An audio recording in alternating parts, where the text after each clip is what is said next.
مولانا روم رحمت اللہ علیہ نے سلطان محمود غزنوی اور ایاز کے 3 واقعات لکھے ہیں، بڑی عجیب کہانیاں لکھی ہیں۔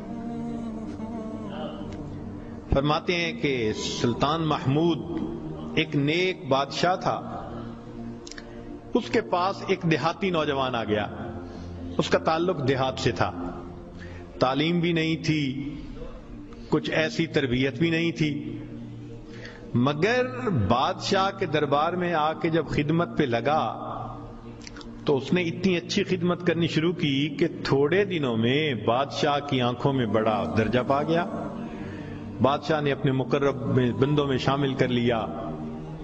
اب جو پہلے سے مقربین تھے نا وہ بہت جیلس ہوتے تھے، ہم بڑے خاندانوں والے اور بڑی عقل سمجھ والے، تعلیم والے، ہم بادشاہ کے مشیر تھے، یہ کل کا نوجوان پتہ نہیں کہاں سے آ گیا دیہات سے اٹھ کے کہ بادشاہ کی اس کے اوپر بڑی خاص نظر پڑتی ہے۔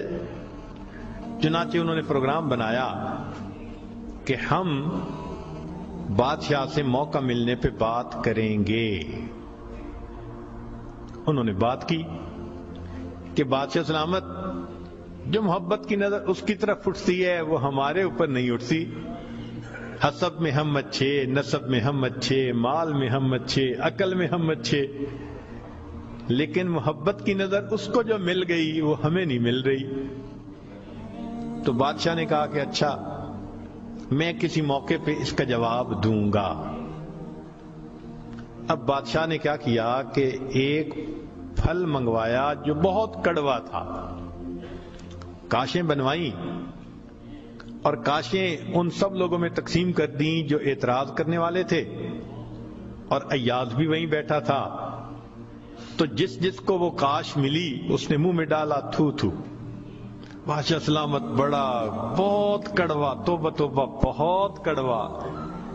سب نے اپنے منہ سے وہ پھل نکال دیا اور کہا کہ بادشاہ سلامت یہ بہت کڑوا ہے۔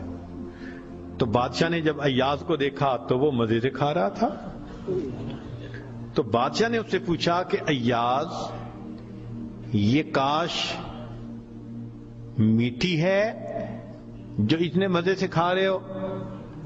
اس نے کہا بادشاہ سلامت ہے تو کڑوی، کھاتے کیوں جا رہے ہو؟ اس نے کہا بادشاہ سلامت میرے دل میں یہ بات آئی کہ جس بادشاہ کے ہاتھوں سے میں زندگی بھر میٹھی چیزیں لے کے کھاتا رہا، اگر آج مجھے کڑوی بھی مل گئی تو میں اس کو واپس کیسے کروں؟ عمر بھر میٹھی چیزیں لے کے کھاتا رہا، آج کڑوی بھی مل گئی تو واپس کیسے کروں؟ کاش کہ یہ چیز ہمارے اندر آ جاتی کہ جس پروردگار کی نعمتوں سے ساری زندگی ہم انجوائے کرتے رہتے ہیں، اگر کبھی کوئی اس کی طرف سے آزمائش کی گھڑی بھی آ جائے تو ہم پھر شکوہ کیوں کرتے ہیں؟ اب بادشاہ نے سوچا کہ بھائی یہ لوگ جو بہت اعتراض کرنے والے تھے نا، ان کے سامنے کوئی اور ایسا ہیلا کرنا چاہیے کہ ذرا ان کو بات سمجھ میں آ جائے۔ تو ایک دن بادشاہ آیا اور اس نے کہا کہ دیکھو بھائی، آج میں تم سب کی عقل کا امتحان لوں گا، تمہارا آئی کیو لیول دیکھوں گا کیا ہے،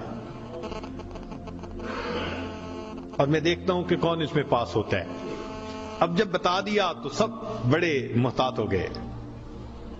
بادشاہ نے ایک موٹا سارا ہیرا دکھایا، دیکھو یہ کتنا قیمتی ہے، کتنا چمکدار ہے، اور ایک ہتھوڑا بھی ساتھ دیا، اور پہلے کو کہا کہ جی یہ ذرا ہیرا جو ہے توڑ کے دکھاؤ۔ اب وہ سمجھ رہا تھا کہ بادشاہ نے ہم سے امتحان لینا ہے ہماری سمجھداری کا، تو اس نے کہا بادشاہ سلامت یہ ہیرا تو بہت قیمتی ہے، اتنے کیرٹ کا، اور بالکل بے عیب ہے، کوئی فلاں نہیں، فلاں لیس ہے، لہذا اس کو تو نہیں توڑنا چاہیے۔ بادشاہ مسکرایا، کہنے لگا ہاں بہت اچھا۔ تو وہ سمجھا کہ بھائی میں نے بادشاہ کو کنونس کر دیا، چنانچہ دوسرے کو دیا، اس نے بھی اسی قسم کی لاجک، تیسرے کو دیا، اس نے بھی لاجک، جتنے اعتراض کرنے والے تھے سب کو ہیرا ہتھوڑا دیتے رہے، وہ یہی لاجک دیتے رہے اور معذرت کرتے رہے، حتیٰ کہ بادشاہ نے وہ ہیرا ایاز کے ہاتھ میں پکڑایا۔ جب ایاز کو کہا ایاز اسے توڑو، ایاز نے اس کو نیچے فرش پہ رکھا، دے کے مارا ہتھوڑا اور اس کے ٹکڑے ٹکڑے کر دیے۔ اب جب اتنے قیمتی ہیرے کے ٹکڑے ہو گئے تو وہ تو سارے خوش ہو گئے، آج اس کا گنوار پن کھلا، اس کی جہالت کھلی، بے وقوف، کیا پتا اس کو یہ کتنی قیمتی چیز تھی۔ تو وہ ایکسپیکٹ کرنے لگے کہ آج تو بادشاہ اس کو دھکا دے دے گا دربار سے۔ تو جب ہیرے کے ٹکڑے ہو گئے تو بادشاہ نے اس کی طرف دیکھ کے کہا ایاز تو نے ہیرے کے ٹکڑے کر دیے، اتنے قیمتی ہیرے کے؟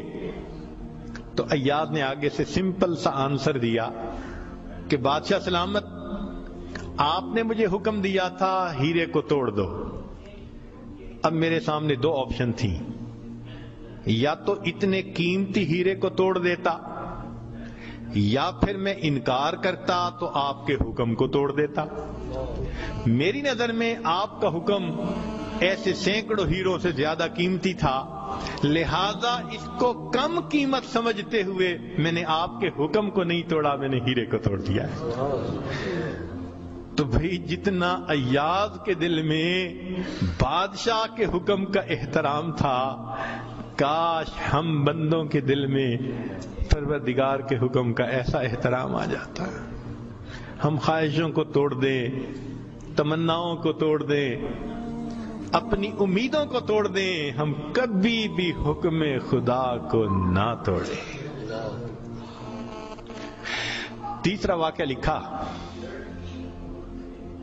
کہ ایک دن ایک معترض جو تھا وہ آیا اور اس نے کہا کہ بادشاہ سلامت، یہ جو آپ کا زیادہ ہے نا چہیتا ایاز، ہمیں لگتا ہے کہ یہ خزانے سے چیزیں چراتا ہے، ہمیں تو شک ہے۔ بادشاہ نے پوچھا کیسے ہے؟ اس نے کہا جی ایک جگہ کلوزٹ بنائی ہوئی ہے اس نے، اور یہ صبح و شام اس کلوزٹ کا دروازہ کھولتا ہے اور دیکھتا رہتا ہے اور تالا لگا کے چابی اپنے پاس رکھتا ہے، چابی کسی کے ہاتھ میں نہیں دیتا۔ تو بادشاہ سلامت، ہمیں تو پکا شک ہے کہ آپ کے خزانے سے اس نے قیمتی چیزیں چرا کے رکھی ہیں اور یہ صبح و شام دیکھتا ہے ان کو۔ بادشاہ نے اسی وقت ایاز کو بلوا لیا، لوگوں کے سامنے پوچھا ایاز تمہاری کوئی کلوزٹ ہے ایسی؟ جی۔ تالا لگا کے رکھتے ہو؟ جی۔ صبح شام کھول کے دیکھتے بھی ہو؟ جی۔ لاؤ چابی اس کی۔ ایاز نے چابی نکال کے دے دی۔ بادشاہ نے ایک آدمی کو بھیجا کہ جاؤ اور کلوزٹ میں جو کچھ پڑا ہے سب اٹھا کے یہ کہ لے کے آؤ۔ اب جب وہ گیا تو ایاز تو مطمئن کھڑا رہا، مگر معترضین بڑے خوش ہوئے، آج پکڑا گیا، آج سمجھ لگے گی بادشاہ کو یہ کیسا بددیانت انسان۔ تھوڑی دیر گزری تو جو گیا تھا وہ تالا کھول کے کیا دیکھتا ہے کہ اس میں ایک پرانا سا لباس ہے اور ایک پرانا سا جوتا رکھا ہوا اور کچھ بھی نہیں۔ بڑا حیران ہوا، اس کو یہ صبح بھی دیکھتا ہے شام بھی دیکھتا ہے۔ وہ اس کو لے کے بادشاہ کے پاس آیا۔ بادشاہ سلامت، کلوزٹ میں یہ دو چیزیں تھیں۔ بادشاہ نے کہا ایاز بس یہی کچھ تھا؟ جی یہی تھا۔ ایاز یہ تو اتنی قیمتی نہیں کہ تم ان کو تالے میں رکھو اور صبح شام اس کو جا جا کے دیکھو۔ ایاز نے کہا کہ بادشاہ سلامت میرے لیے قیمتی ہے۔ پوچھا کیوں؟ کہ بادشاہ سلامت، جب میں پہلی مرتبہ آپ کی خدمت میں حاضر ہوا تھا، میں دیہاتی سا لڑکا تھا، یہ تہبند باندھی تھی، یہ کرتا پہنا تھا، یہ جوتا پہنا ہوا تھا، میں نے اس کو اپنے لیے پریزرو کر کے رکھ لیا۔ اب روز صبح اور شام میں دروازہ کھولتا ہوں، اپنے نفس کو مخاطب کر کے کہتا ہوں ایاز بادشاہ کے احسانات کو مت بھولنا. تمہیں جو اس نے رتبہ دیا، تمہاری اوقات تو یہ تھی، تمہاری اوقات یہ تھی. میں صبح بھی اپنے آپ کو یاد دلاتا ہوں، میں شام بھی اپنے آپ کو یاد دلاتا ہوں. مولانا لکھتے ہیں کاش کہ یہ صفت اللہ ہمیں بھی عطا فرماتا. ہم بھی اپنے ابتدا کو دیکھتے، کیا حال تھا، کیا ہماری اوقات تھی، اور آج اللہ نے اپنی رحمتوں سے، نعمتوں سے، برکتوں سے کس طرح ہمیں مالا مال کر دیا. ہم بھی اپنی بنیاد کو یاد رکھتے ہیں.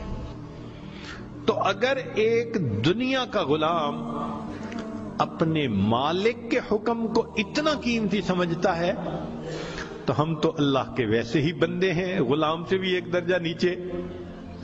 ہم تو اللہ کی ملک ہیں، مخلوق ہیں اس کی. لہذا ہمیں چاہیے کہ اللہ رب العزت کے حکم کی عظمت کو سامنے رکھیں. ہمیشہ خیال رکھیں کہ حکم خدا کبھی بھی ٹوٹ